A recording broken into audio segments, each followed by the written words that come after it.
여러분 안녕하십니까. 아잔초이TV의 아잔초이입니다. 오늘은 8월 26일입니다. 편안히 잘 주무셨습니까? 자, 오늘 하나님께서 우리에게 주시는 말씀은 출애굽기 17장 12절 말씀입니다. 모세의 팔이 피곤함에 그들이 돌을 가져다가 모세의 아래에 놓아 그가 그 위에 앉게 하고 아론과 훌이 한 사람은 이쪽에서 한 사람은 저쪽에서 모세의 손을 붙들어 올렸더니 그 손이 해가 지도록 내려오지 아니한지라. 자, 오늘의 말씀을 제가 중국어로 읽어드리겠습니다. 出埃及记 17章12节但摩西的手发沉他们就搬石头来放在他以下他就坐在上面亚伦与户尔扶着他的手一个在这边一个在那边他的手就稳住直到日落的时候. 자, 제가 중국어 성경을 해설해 드리겠습니다. 출애굽기 17장 12절, 출애굽기 17장 12절 말씀, 출애굽기 하면 출애굽기가 되겠죠. 但摩西的手发沉他们就搬石头来但 그러나 모시의手, 모세의 손이죠. 发沉, 무겁다, 피곤하다. 그런 뜻이고, 탐은, 여기서 탐은 그들이죠. 아론과 훌을 말합니다. 반 하면 옮기다 라는 뜻이고요. 石头는 돌이죠. 그래서 但摩西的手发沉他们就搬石头来 모세의 팔이 피곤함에 그들이 돌을 가져다가 放在他以下他就坐在上面放在他以下하면 그의 아래에 놓다 뜻이고 他就坐在上面 그가 그 위에 앉다 라는 뜻이겠죠. 그래서 放在他以下他就坐在上面 하면 모세의 아래에 놓아 그가 그 위에 앉게 하고 亚伦与户尔扶着他的手 亚伦与户尔은 아론과 훌이죠.扶着는 부축하다라는 뜻입니다. 他的手 그의 손입니다. 그래서 亚伦与户尔扶着他的手 하면 아론과 훌이 모세의 손을 붙들어 올렸더니 一个在这边一个在那边 자, 一个在这边 하면 한 사람은 이쪽에서 一个在那边 하면 한 사람은 저쪽에서 그런 뜻이죠. 他的手就稳住直到日落的时候 稳주란 말은 동사나 형용사 뒤에 주가 오면 그 동사 형용사를 강화시켜주는 말입니다. 그래서 站주 하면 꼼짝 마 거기 서 있어 이런 뜻이죠. 稳주 그래서 아주 단단하게 손을 굳게 하다 이런 뜻이고 直到는 뭐뭇에 이르기까지 그리고 日落는 해가 지다. 그래서 他的手就稳住直到日落的时候 하면 그의 손이 해가 지도록 내려오지 아니한지라 이래 되겠죠. 다시 한번 중국어 성경을 전체적으로 정리하겠습니다. 출애굽기 17장 12절, 출애굽기 17장 12절 말씀.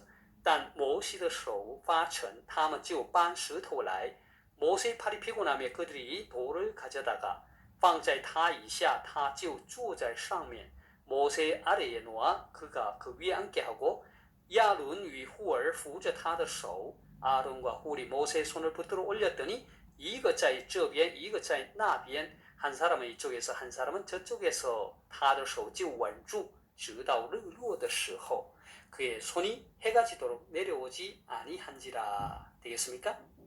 자, 사랑하는 여러분, 오늘의 말씀은 이스라엘 백성들이 출애굽을 한 이후 르비딤이라고 하는 곳에서 처음으로 아말렉과 전투를 벌이는 사건입니다. 모세는 여호수아에게 사람들을 택하여 아말렉과 싸우라고 하고 자신은 아론과 훌과 함께 산꼭대기에 올라가서 기도를 했습니다. 참으로 신기한 것은 모세가 손을 들면 이스라엘이 이기고 손을 내리면 아말렉이 이긴 것입니다.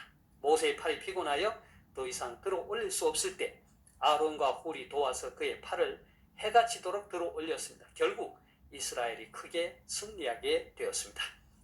저는 오늘의 말씀을 묵상하면서 무엇이 이스라엘 백성들로 하여금 아말렉을 크게 무찌르고 승리할 수 있게 했을까 생각해 보았습니다. 그것은 첫째, 전쟁의 승패는 인간의 능력에 있지 않고 하나님께 있으며 그 하나님을 신뢰하고 기도로 나아갈 때 승리하게 된다는 것입니다. 사실 저는 오늘의 말씀을 묵상하면서 모세의 행동에 대해서 약간 이해가 되지 않는 부분이 있었습니다. 그것은 적어도 그가 이스라엘 백성의 지도자라면 전쟁을 하는 데 있어서 최전선에 나가서 적들과 싸우지는 못할 망정 병사들과 함께 있으면서 격려하고 지도해야 하지 않느냐라는 생각이었습니다. 어떻게 지도자가 한가하게 아니면 자기만 살겠다고 도망치듯이 산 꼭대기에 오른다는 것입니까? 아마 여러분들은 모세의 나이가 80이 넘는 노인인데 어떻게 전쟁을 할 수 있느냐고 반문하실지도 모르겠습니다. 그러나 여러분, 성경은 모세가 죽을 때의 나이가 120세였는데 그의 눈이 흐리지 않았고 기력이 쇠하지 않았다고 한 것을 기억하십니까? 그러니까 80세의 모세는 지금 우리의 20, 30대의 청년과도 같았을 것입니다. 그런데 모세는 전투를 여호수아에게 맡기고 자신은 하나님의 지팡이를 손에 잡고 아론과 훌과 함께 산꼭대기에 오른 것입니다. 그런데 모세에 대한 제 생각이 잘못되었음을 발견하게 되었습니다. 산꼭대기에 오른 모세는 결코 자신만이 살겠다고 도망을 친 것이 아니었습니다. 그는 이 전쟁을 승리로 이끌 비결을 알고 있었던 것입니다. 그는 여호수아가 아말렉과 싸우고 있을 때 손을 높이 들었습니다. 무슨 뜻입니까? 그는 하나님께 이 전쟁의 승리를 위해 기도했던 것입니다. 그는 전쟁이 하나님께 속한 것임을 알았습니다. 이스라엘 백성들을 이끌고 홍해를 마주했을 때 그는 하나님의 지팡이를 높이 들고 홍해를 갈랐습니다. 광야의 여정 속에서 살아계신 하나님을 생생하게 체험했던 모세는 아말렉과의 전쟁 역시도 그분의 손에 달려있음을 알았습니다. 그래서 그는 하나님의 지팡이를 손에 잡고 산꼭대기에 올라 하나님께 기도했던 것입니다. 기도는 영적 전쟁을 수행함에 있어서 가장 강력한 무기인 것입니다. 이것은 다윗이 블레셋 장군 골리앗과의 싸움에서 승리를 이끈 것에서 증명이 됩니다. 사무엘상 17장 47절에서 다윗은 이렇게 말합니다. 또 구원하심이 창과 칼에 있지 아니함을 이 무리에게 알게 하리라. 전쟁은 여호와께 속한 것인즉 그가 너희를 우리 손에 넘기시리라. 자, 두 번째로 이스라엘 백성이 아말렉을 물리칠 수 있었던 것은 모세와 아론과 훌의 아름다운 협력이 있었기에 가능했습니다. 이스라엘이 아말렉과 싸울 때 모세가 손을 들면 이스라엘이 이기고 손을 내리면 아말렉이 이긴 것입니다. 그런데 문제가 생긴 것입니다. 모세의 팔이 피곤하여 더 이상 들 수가 없게 되었습니다. 이 절체절명의 순간에 아론과 훌이 기발한 생각을 하고 도움을 줍니다. 돌을 가져다가 모세 아래에 놓고 그가 그 위에 앉게 하고 아론과 훌이 한 사람은 이쪽에서 한 사람은 저쪽에서 모세의 손을 붙들어 올렸습니다. 그렇게 하기를 해가 지도록 했습니다. 결국 여호수아가 아말렉을 쳐서 무찌르게 되었고 이스라엘은 크게 승리했습니다. 여기에서 우리는 모세와 아론 그리고 훌의 아름다운 협력을 보게 됩니다. 사랑하는 여러분, 저는 오늘의 말씀을 팀 사역이라는 주제와 연관하여 묵상하고 적용해 보았습니다. 우리는 어떻게 성공적인 팀 사역을 할 수 있을까요? 그렇습니다. 팀 사역 역시도 영적 전쟁을 수행하는 것인즉 팀 사역의 성패는 인간의 능력에 있지 않고 하나님의 손에 달려 있습니다. 그러기에 팀원들 모두가 하나님을 신뢰하고 기도로 무장하고 합심하여 기도할 때 하나님께서 역사하시고 성공적인 팀 사역이 되게 하실 것입니다. 두 번째는 모세와 아론과 훌이 합심하여 협력함과 같이 모든 팀원들이 서로 협력해야 합니다. 여러분, 협력이라는 협자를 한자로 어떻게 쓰는지 아십니까? 그렇습니다. 열십자를 왼쪽에 먼저 쓰고 오른쪽에 힘력 3개를 써서 협이라는 글자가 되죠. 참 신기하죠? 힘력이라는 글자를 2개나 아니면 5개나 10개 뭐 이렇게 쓸 수도 있을 텐데 왜 3개를 썼을까요? 신기하죠? 한자의 정확한 유래에 대해서 알 수는 없지만 그저 제 개인적으로 생각하는 것은 이것은 아마도 오늘의 말씀에서와 같이 모세와 아론과 훌 3사람의 합심 기도와 협력에서 생긴 것일 수도 있고 아니면 성부, 성자, 성령 삼일체 하나님의 협력에서 생긴 것일 수도 있을 것입니다. 그리고 열십자를 힘력자 앞에 썼다는 것도 신기합니다. 뒤에 쓸 수도 있을 텐데 말입니다. 열십자가 무엇을 의미합니까? 이것이 십자가 복음을 의미한다고 할 때 진정한 협력이라는 것은 십자가 복음을 앞세우는 일을 위해 힘을 모으고 협력할 때 그것이 진정한 협력이 되는 것입니다. 십자가 복음, 예수 그리스도가 아닌 다른 어떤 것을 위해 힘을 쓰고 다른 어떤 것을 우선시하는 데 힘을 쓴다면 그것은 진정한 협력이 아닌 것입니다. 그것은 갈등을 초래하고 분열을 초래하고 멸망을 초래합니다.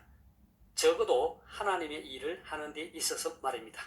우리는 그 예를 바벨탑 사건에서 쉽게 찾아볼 수 있습니다. 사람들은 힘을 모았습니다. 열심히 힘을 모았습니다. 무엇을 위해서 힘을 모았습니까? 성읍과 탑을 건설하여 그 탑 꼭대기를 하늘에 닿게 하여 우리 이름, 곧 인간의 이름을 드러내고 온 지면의 흩어짐을 면하고자 힘을 모았습니다. 그들은 하나님을 위해, 하나님의 영광을 위해 힘을 모으지 않았습니다. 결국 하나님은 인간을 온 지면에 흩으셨습니다. 그들은 열심히 힘을 모았지만 하나님의 영광이 아닌 인간의 영광을 드러내고자 했기에 실패했습니다. 사랑하는 여러분, 팀 사역의 성패는 서로 힘을 모으고 협력하는 데 있습니다.